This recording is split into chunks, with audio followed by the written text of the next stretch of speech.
How did Israel attempt to frame Egypt for terror attacks against its allies, the US and Britain, in a bid to protect its own interests?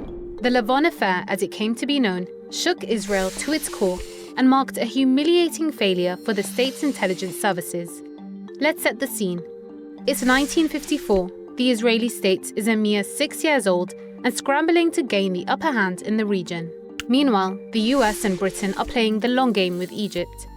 They're providing financial and political support to then-President Jamal Abdel Nasser, hoping to secure Egypt's allegiance and establish it as a bulwark against Soviet expansion in the Middle East. Abdel Nasser begins eyeing an arms deal with the US, while also considering the nationalization of the Suez Canal zone, as Britain, which were assisting in protecting the critical maritime route, was set to leave. Feeling threatened, Israel devises a plan to destabilize Egypt, sabotage its relationship with the US, and pressure Britain into maintaining its presence at the Suez. With British forces stationed at the canal, Israel would secure both uninterrupted access to the vital trade route and protection against potential Egyptian attacks and the threat of full-scale war. Israel got to work. Years earlier, Israeli intelligence had recruited and trained a secret sleeper cell of around a dozen Egyptian Jews, tasked with conducting covert operations for Tel Aviv. The moment had now come to activate the cell and execute a false flag operation codenamed Operation Susanna. The plan: the agents would set off explosives in British and US institutions in Cairo and Alexandria and frame Egyptian factions for the attacks. The goal, in the words of Binyamin Gibli, then the head of Israeli military intelligence, was to break the West's confidence in the existing regime. Under the direction of Israeli intelligence officer Avri Elad, the first bomb exploded on July 2, 1954, at the Alexandria post office.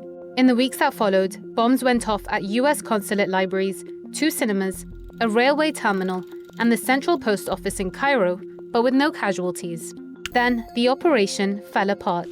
On July 27, 1954, one of the Israeli spies, Philip Nathanson, made a disastrous mistake. As he approached a cinema in Alexandria with a bomb hidden in his pocket, the device detonated prematurely. The scheme had unraveled, and the spies were swiftly taken into custody.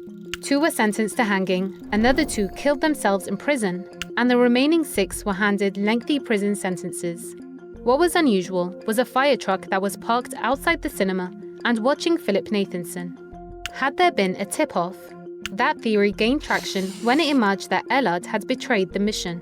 He was found guilty by Israel and sentenced to 10 years in prison for illegal communication with Egyptian intelligence and selling classified documents. Israel denied any involvement in espionage, not wanting to jeopardize its relationship with the West, and ordered a media blackout on the matter. But within Israel's political sphere, chaos erupted as leaders searched for someone to blame for the reckless plan. Then Prime Minister Moshe Sharett alleged he had no knowledge of the operation. The blame was pinned on Defense Minister Pinhas Lavon, and he was forced to resign in 1955, though he maintained his innocence. The scandal saw the return of David Ben-Gurion, Israel's first PM, who assumed the role of Defense Minister. The scandal also played a significant role in escalating tensions that culminated in the 1956 Suez Crisis, when Israel, Britain, and France launched a coordinated military assault on Egypt after Abdel Nasser's nationalization of the Suez Canal. The Lavon affair was more than a failed covert operation. It was a moment of reckoning for Israeli intelligence and for the rest of the world. It revealed the dangerous lengths to which Israel was willing to go to manipulate its allies and protect its own interests.